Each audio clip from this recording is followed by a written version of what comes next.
नमस्कार, स्वागत है आपका एबीपी लाइव में। इस वक्त मौजूद हूं मैं अलीगढ़ में। अलीगढ़ में 2024 के चुनावों को लेकर समाजवादी पार्टी का क्या रुख है, समाजवादी पार्टी 2024 के चुनावों की तैयारी में किस तरीके से लगी हुई है, 10 वर्षों की सूखा को ख़त्म करने के लिए समाजवादी पार्टी का आखिर गेम प्लान है क्या। समाजवादी पार्टी की मेन बॉडी में उत्तर प्रदेश के कार्यकारिणी सदस्य काशिफ आबदी साहब के साथ, काशिफ आबदी साहब लंबे समय से समाजवादी पार्टी से जुड़े हुए हैं, समाजवादी पार्टी में कई पद पर आसीन रह चुके हैं।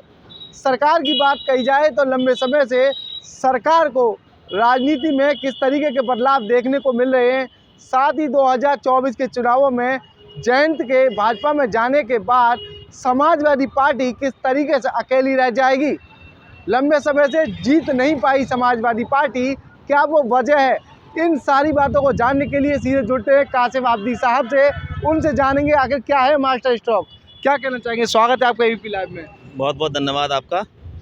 और देखिए, समाजवादी पार्टी आज बहुत मजबूत स्थिति में है, क्योंकि समाजवादी पार्टी के जो हमारे नेता हैं, हमारे मुखिया हैं, पूर्व मुख्यमंत्री राष्ट्रीय अध्यक्ष आदरणीय श्री अखिलेश यादव जी, तो वो लगातार पिछड़ा, दलित और अल्पसंख्यक की लड़ाई लड़ते हुए आ रहे हैं। और लगातार पूरी पार्टी जो है पूरे प्रदेश के अंदर हर जगह जो है पिछड़ों की और दलितों की, वंचितों की आवाज़ उठा रही है।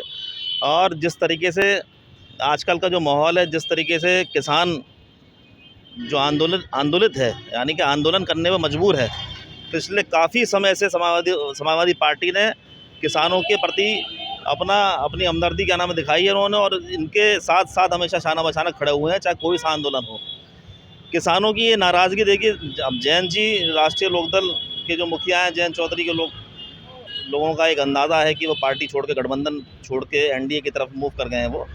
तो अभी ऑफिशियली ये डिक्लेयर कब होता है, तो खैर आने वाला समय इसमें बताएगा।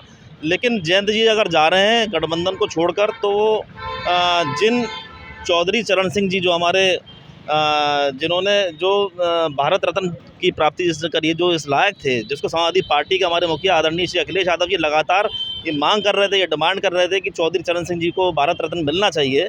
लेकिन आदरणीय प्रधानमंत्री जी ने काफ़ी समय से इस चीज़ को नकारने की कोशिश करी, और आज चूँकि चुनाव बिल्कुल नज़दीक है, 2024 का चुनाव बिल्कुल सर पर है, तो लगातार भारत रत्न बांटने का काम इन लोग ये सरकार जो कर रही है, जबकि ये पुरस्कार उनको बहुत पहले मिल जाना चाहिए था। आज जयंत जी इस पुरस्कार मिलने के बाद इन्होंने जैसे कि एक अपना रवैया जो अपनाया है, जिस तरीके से इन्होंने, जैसे विधानसभा सत्र के अंदर इनकी जो कुर्सी थी, जो हम लोगों के साथ जो पड़ा करती थी, तब बैठा करते थे, आज सत्ता पक्ष के साथ ये बैठे हुए हैं, खड़े हुए हैं, वहीं से इन्होंने कुछ बातें भी अपनी रखी हैं। तो कहने का मकसद, हर आदमी एक कियास लगा रहा है, लेकिन मैं समझता हूँ किसान आज भी, पहले भी समाजवादी पार्टी के साथ था, आज भी समाजवादी पार्टी के साथ है, और जयंत जी के जाने के बाद से किसान आज बहुत नाराज़ है। लगातार आप देखिए, लगातार बयान आ रहे हैं किसान जितने भी हमारे जो मुखिया हैं, उन लोगों के लगातार आप देखिए यूट्यूब चैनल के अंदर, मीडिया तो दिखाती नहीं है, जो मेन मीडिया है, जो टीवी चैनल्स की मीडिया है, उसमें बहुत सी चीज़ें ऐसी नहीं बताई जा रही जो सामने, पब्लिक के सामने, जो जनता के सामने। मीडिया वही दिखाती है जो दिखता है।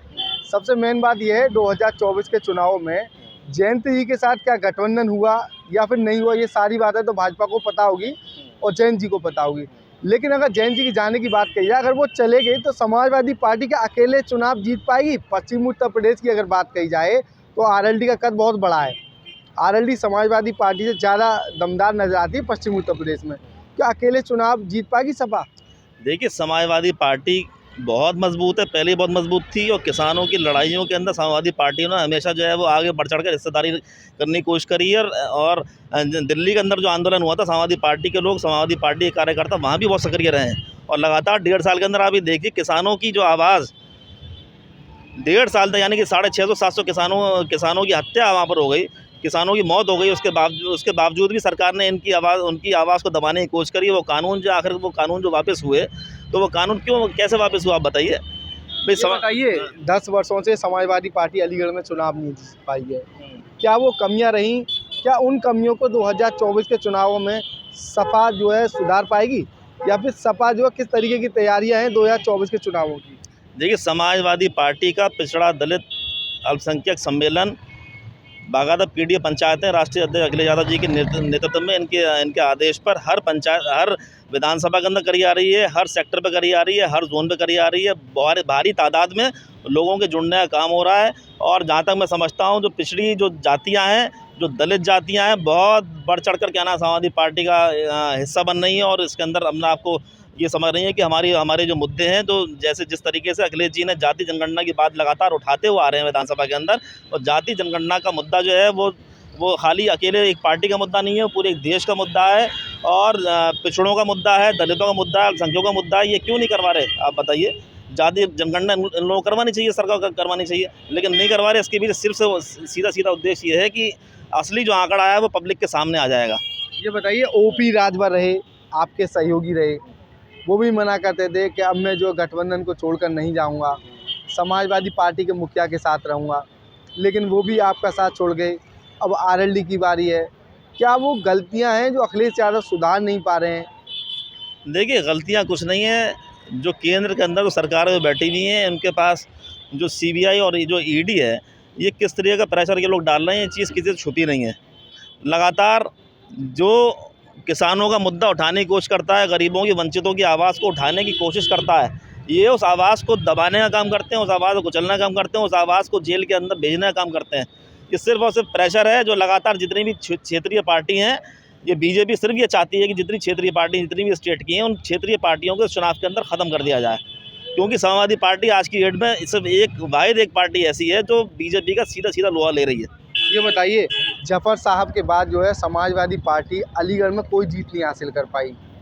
क्या वजह रही जो समाजवादी पार्टी जीत हासिल नहीं कर पाई? देखिए, समाजवादी पार्टी जिस टाइम पे जफर साहब चुनाव लड़े थे, उस टाइम पे बहुत मजबूत थी, और उसके बाद से लगातार मजबूत रही है। 2022 विधानसभा चुनाव के अंदर 32.06% वोट मिलने के बाद, यानी कि लगभग 3 करोड़ लोगों ने जो है समाजवादी पार्टी का समर्थन किया था। लेकिन समर्थन मिलने के बावजूद भी हम लोग सरकार नहीं बना पाए। और बना क्यों नहीं पाए, ये उसकी वजह सब लोगों को मालूम है। कहीं ना कहीं इसके पीछे ईवीएम को लोग मुद्दा बनाते हैं, तो ईवीएम का मुद्दा बिल्कुल हो सकता है। समाजवादी पार्टी ईवीएम का मुद्दा उठा रही है, और मैं ये समझता हूँ, आप देखिए, राष्ट्रीय लोकदल को 7% वोट मिला था 2022 विधानसभा चुनाव के अंदर, और कांग्रेस को 2% वोट मिला था। समाजवादी पार्टी अकेले 32% पे चुनाव लड़ी है। 3 करोड़ लोगों ने इस पर भरोसा जताया है। तो वही भरोसा जो है लगातार कायम है। उसके बाद लगातार जिस तरीके से हम लोगों ने किसानों की, वंचितों की आवाज़ जो उठाई है, उससे लगातार वो जातियाँ जो बीजेपी के अंदर वोट क्या करती हैं, लोग कहते थे ये जाति जो बीजेपी की वोटर है, लेकिन आज भारी तादाद में वो जातियाँ समाजवादी पार्टी के साथ खड़ी हैं, शाना बचाना, और अपनी दावेदारियाँ पेश कर रही हैं यहाँ पर। मैं समझता हूँ समाजवादी पार्टी लोकसभा के अंदर, अलीगढ़ के अंदर बहुत सबसे ज़्यादा मजबूत है, पहले नंबर पर मैं उसको मानता हूँ। अलीगढ़ भाजपा सांसद की बात कही जाए तो उनके द्वारा तमाम तरह के सौंदर्यीकरण कार्य और तमाम तरह के विकास किया गया है। अगर समाजवादी पार्टी, ऐसा कौन सा कैंडिडेट है जो मौजूदा सांसद के आगे लड़ सकता है चुनाव? क्या कोई इनके पास ऐसा कैंडिडेट है? देखिए, जितने विकास कार्य यहाँ पर अलीगढ़ के अंदर आप देखने को मिल रहे हैं, ये जनता के पैसे से विकास कार्य हो रहा है। इसके अंदर इनका जो भाजपा के जो सांसद हैं सतीश गौतम जी, इनका कहीं से कहीं तक कोई रोल नहीं है।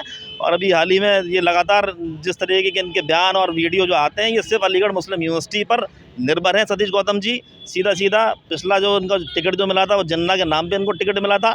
अब लगातार इसी तरह के 1-2 मुद्दे इनके पास हो सकता है कि और हों, और उसी के बहाने ये विकास के नाम पे वोट नहीं मांगते, ना विकास के नाम पे टिकट मांगते हैं। इनको विकास के नाम पे टिकट मांगना ही नहीं है। समाजवादी पार्टी का एजेंडा क्या रहेगा 2024 के चुनाव में? देखिए, समाजवादी पार्टी का सीधा एजेंडा है, जो महंगाई है, महंगाई को ख़त्म करना है। बेरोज़गारी है, रोज़गार हमें क्या नाम है पैदा करना है। जिस रोज़गार को 2 करोड़ रोज़गार का वादा प्रधानमंत्री नरेंद्र मोदी जी ने किया था, वो रोज़गार पैदा करना है। आज की डेट में मैं देखता हूँ, मैं खुद बीटेक हूँ, बीसीए हूँ, डबल ग्रेजुएट हूँ, लेकिन मैं देख रहा हूँ कि हमारे साथ के लोग थे, जो नए जो युवा जो ग्रेजुएशन और बीटेक एमटेक की डिग्रियाँ लेकर निकल रहे हैं, वो बीटेक एमटेक की डिग्रियाँ जो हैं इनकी बिल्कुल बेकार पड़ी हुई हैं, और इनके पास नौकरियाँ नहीं है। और ये मैं समझता हूँ, इतनी महंगाई लगातार इस देश के अंदर बढ़ रही है, बेरोज़गारी लगातार इस देश के अंदर बढ़ रही है, इसका कोई समाधान नहीं निकाल रहा। मात्र चुनिंदा 2-4 लोगों के पास जो है सारी संपत्ति देश की उनके पास जाती आ रही है। पूरे देश की जो सरकारी संपत्तियां, उनको बेचने का काम इन लोगों ने किया, एयरपोर्ट बेचने का काम इन लोगों ने किया, लाल किला बेचने का काम इन लोगों ने किया। सपा सरकार सत्ता में आई तो क्या करेगी सपा? सपा सरकार में आएगी तो सबसे पहले उन मुद्दों को उठाएगी जिससे गरीबी को हम लोग ख़त्म कर सकते हो, नौकरियां हम लोग लाने की कोशिश करेंगे, और किसानों का असल मूल्य उनको दिलवाने की कोशिश करेंगे। जो मेन मुद्दे हैं, उन मुद्दों को समाजवादी पार्टी उठाएगी। साफ तौर पर समाजवादी पार्टी के नेता का कहना है, अगर सपा सरकार में आई तो उनके द्वारा तमाम तरह के मुद्दों को उठाया जाएगा। समाजवादी पार्टी के द्वारा बेरोजगारी को पूरे तरीके से ख़त्म करने का काम किया जाएगा, विकास कराया जाएगा। अब देखना ये होगा 2024 के चुनावों में सत्ता किसके हाथों में होगी। एबीपी लाइव से खालिद अंसारी, अलीगढ़।